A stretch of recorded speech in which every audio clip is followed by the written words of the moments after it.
का खुलासा हो गया है। 21 तारीख की रात को जब एक ही घर से पुलिस लाइन से 3 महिलाओं की लाश निकली, जिसमें कांस्टेबल सबिता, उसकी मां और उसकी बेटी थी, तो पूरा शहर सन्न रह गया था। और 2 दिन के भीतर ही जमशेदपुर पुलिस ने मामले का खुलासा कर दिया है।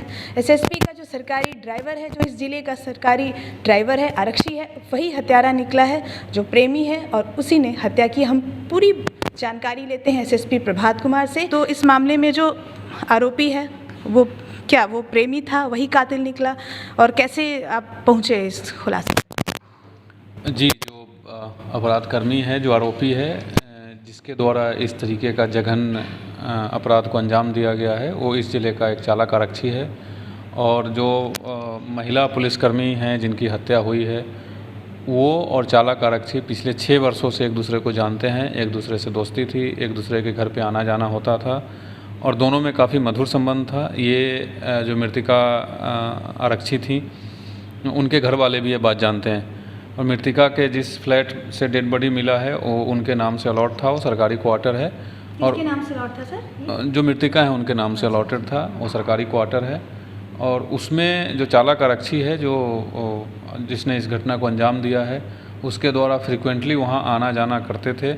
ये बात सबको पता थी, इसलिए उस रात भी जब वो गया तो किसी को कोई किसी प्रकार का संदेह नहीं हुआ, बिकॉज इससे पहले भी कई बार वहाँ जाना आना करता रहा। जैसा मैंने बताया था, प्रेस कॉन्फ्रेंस रही, योजना थी, लेकिन इसको जो महिला पुलिसकर्मी हैं थी या उनकी माताजी या उनकी बेटी, ये घटना करने की योजना नहीं थी।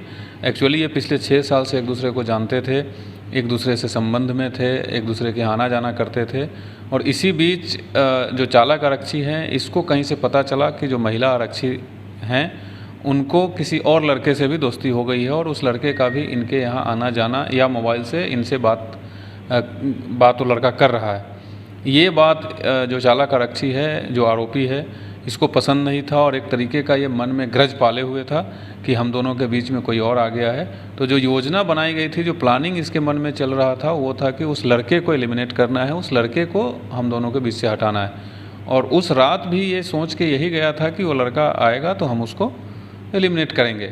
बट जैसा इंसिडेंट हुआ, वो लड़का आया नहीं और जो रेज में एक ऑल ऑफ सडन जो घटना घटी, उसमें ये गुस्से में पहले सविता जो महिला आरक्षी हैं उनके ऊपर वार करता है। फिर जब उनके घर में बेटी सोई हुई थी सेम कमरे में, वो जब जगती है तो अपने आप को बचाने के लिए या किसी को पता नहीं चले कि ये घटना को हमने अंजाम दिया है, उसके लिए बेटी पे भी वार किया जाता है। और सब्सिक्वेंटली जब माताजी जो दूसरे कमरे में सोई हुई थी, आवाज़ सुन के वो भी आती हैं, तो सेम क्रम में उनके ऊपर भी वार किया जाता है एंड सैडली तीनों की मृत्यु हो जाती है। सर, जैसे जिस लड़के को मारने की योजना बनाई थी, क्या उसको कुछ एहसास था या ऐसा कुछ भी डर था उसको कि इसलिए वो नहीं आया, या वो सावधान कर सकता था कुछ? नहीं, उसको जो अभी तक अनुसंधान में बातें आई है, वो लड़का भी इस चालक आरक्षी के बारे में जानता था कि इसका संबंध उस महिला से है, बट उसके लिए इस तरीके की प्लानिंग चल रही है, उसको कोई एहसास नहीं था।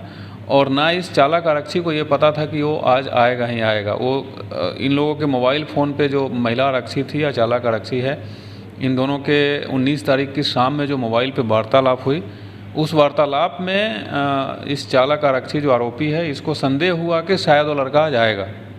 इस संदेह के आधार पर गया था, बट वो लड़का को उस दिन आने का कोई प्लान नहीं था। ऐसा नहीं है कि इसके जाने से या इसकी प्लानिंग का कोई डिस्क्लोज हो गया उसके लिए वो नहीं आया था, वो लकली उस दिन नहीं आया। सर, जैसे मान लीजिए कि क्या इसमें विसरा सुरक्षित रखा जाएगा एक दूसरे पहलू के लिए भी, कि कहीं मान लीजिए कि कुछ खाने में मिला के मारा हो आसानी से? क्योंकि एक सवाल तो उठता है ना सर कि कोई एक आदमी तो अगल बगल, जनरली क्या होता है, हम लोग भी कई बार ऐसी परेशानियों में घिरे हैं, कुछ ऐसा होता है तो अगल बगल ज़रूर कोई एक सदस्य चला जाता है, तो ये इसमें थोड़ा सा। बिल्कुल, ना सिर्फ विसरा प्रिजर्व रखा जाएगा, बट जितने सारे टेक्निकल पॉइंट्स है, फॉरेंसिक से रिलेटेड पॉइंट्स है, हम लोग एक एक बिंदु पर जांच कर रहे हैं। पिछले 2 दिनों से फॉरेंसिक की टीम यहाँ आई हुई है। पिछले सेम टाइम से जो हमारे फिंगरप्रिंट डेवलपर होते हैं, टेक्निकल एक्सपर्ट हैं सीआईडी में, वो यहाँ कैंप किए हुए हैं। अभी भी वो लोग मौजूद हैं। पूरी जो पीओ है जहाँ घटना हुई है, जिस फ्लैट में, उसकी एक एक बारीकी से जांच किया गया है। एक एक जगह से जहां भी पॉसिबल हो सके, जो टेक्निकल या फॉरेंसिक एविडेंस मिल सकता है, सबको डेवलप किया जा रहा है। और पोस्टमार्टम भी कराया गया है। वो एक डॉक्टर के द्वारा नहीं, 3 सदस्यीय मेडिकल टीम है, कंप्लीट पोस्टमार्टम की फ़ोटोग्राफी कराई गई है। वहाँ during entire period of postmortem magistrate की प्रतिनियुक्ति की गई है, ताकि कहीं से किसी प्रकार का कोई लूपहोल नहीं मिले और जो आरोपी है जो इस तरीके का घटना को अंजाम दिया है उसको सख्त से सख्त कानून में जो भी प्रावधान है उसके अनुसार सख्त से सख्त सजा हम लोग दिला पाएँ। तो सवाल उठता है सर, ये जो बार बार घटनाएं जब भी कहीं होती है तो सीसीटीवी की बात आती है। अपार्टमेंट में भी कहा गया है पुलिस की ओर से गार्ड रखिए सीसीटीवी, तो ये सारी जो चीज़ें हैं एक खल रही है कि पुलिस लाइन में कहीं भी सीसीटीवी एक आध मेजर के उसके पास छोड़कर और कहीं नहीं दिखता है, तो इस पर क्या कहना चाहेंगे सर? इसमें क्या कुछ एक्शन लेंगे आप? देखिए, पुलिस लाइन का जो मेन गेट है वहाँ सीसीटीवी कैमरा लगा हुआ है और कार्यरत भी है।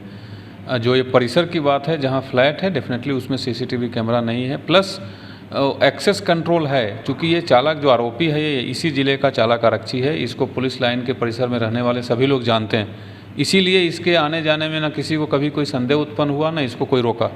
अगर कोई वहाँ अनजान व्यक्ति जाता है तो डेफिनेटली पुलिस लाइन में 2 गेट है, दोनों गेट पे सुरक्षाकर्मी तैनात रहते हैं और पूछताछ की जाती है उनसे। सर जैसे 19 को इसने घटना को अंजाम दिया रात में जी, वो बताइएगा, उसके बाद ड्यूटी वो आया कैसे, फिर आप लोग समझे? जी, ये जो घटना हुई है ये 19 और 20 की इंटरवीनिंग नाइट में घटना हुई है और जो चालक आरक्षी जो आरोपी हैं वो 20 को भी ड्यूटी में कार्यरत था अपने ड्यूटी पर।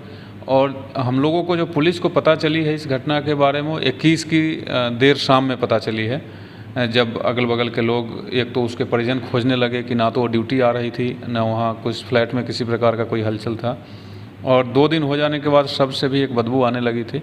तो इस संदेह पर वहाँ जब फ्लैट में जाया गया तो देखा गया कि 3 डेड बॉडी है। बट ये 19 को रात्रि में घटना करने के बाद 20 और 21 को ये जैसे रूटीन ड्यूटी पहले से करते रहा है वैसे ही करते रहा था, किसी प्रकार का किसी को कोई शक नहीं हुआ। और जब उसके बाद 21 के बाद जब लाश मिला उसके बाद भी आ रहा था ड्यूटी?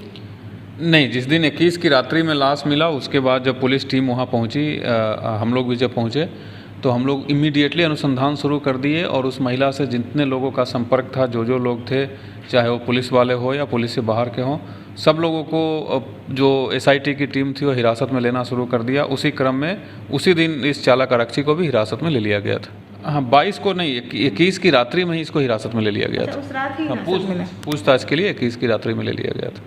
ये सर इस तरह के जो सोशल क्राइम लगातार बढ़ रहे हैं, अब कैसे सावधान करेंगे लोगों को कि इस तरह की हालात में मान लीजिए कि क्या सबिता को हेल्प किया जा सकता था अगर माइंड में किसी का क्या चल रहा है? तो इस पूरे घटनाक्रम को देखते हुए, चूँकि आपने कहा विसरा भी सुरक्षित रहेगा, उस पॉइंट पर भी एक स्कोप रखते हैं कि नहीं जांच के लिए हर तरह की चीज़ खुली रहेगी, कैसे सावधान करेंगे लोगों को? इस तरह की घटनाएं बढ़ती जा रही हैं और जब सीसीटीवी हर जगह अभी नहीं है।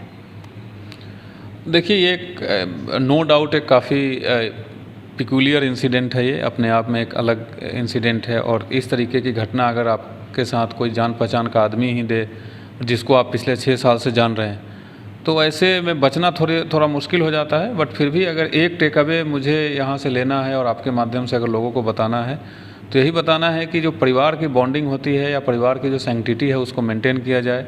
जो आपके परिवार के लोग नहीं हैं या जो किसी अन्य तरीके से आपके साथ आते हैं रहते हैं, अगर हम इससे बचे, स्ट्रेंजर्स पे ज़्यादा विश्वास न करें जिससे हमारी फैमिली की कोई बॉन्डिंग नहीं है, जिससे कोई रिश्ता नहीं है, उस पर हम डेफिनेटली विश्वास नहीं करें। और अल्टीमेटली अगर जो सोसाइटल नॉर्म्स है, जो सोसाइटी में चीज़ें जिस प्रकार से एक्सेप्टेड लोग रहते हैं उस प्रकार से अगर रहें तो मुझे नहीं लगता है कि इस प्रकार की घटना हो सकता है। बट डेफिनेटली इसमें इस तरीके की घटना को प्रिवेंट करना थोड़ा मुश्किल है, बिकॉज़ अगर कोई आपके घर पे पिछले 6 साल से लगातार आ रहा है जा रहा है तो कभी भी ये मन में शक हो जाना कि इस तरीके की घटना को अंजाम देगा, आई थिंक काफ़ी इम्पॉसिबल है।